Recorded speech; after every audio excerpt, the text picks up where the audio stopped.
Waaw! Waaw! Waaw! Waan dinqiidhaa fi ajaa'ibsiisaa obboleessi keenya Gammachuu Fiqaaduu Tufaa qabatee as nuuf ba'aa jiru kana eenyutu argee? Eenyutu dhaga'ee?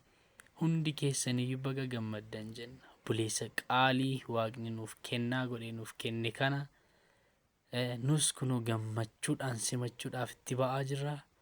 Sammuusaa banee beekumsatti kennee egeree dhalootaa harka kaa'ee Waaqayyo isa gargaaree jennaan kitaaba mata dureen isaa eessaa jalqabu jedhu nuuf qabatee dhufaa jira. Kanaafuu meerree kan gammaddan hunduu koppiliing sheer gochuudhaan nama hundumaaf qoodaa.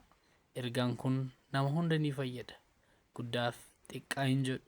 Kanaafuu waliif sheer koppiliing godhaa.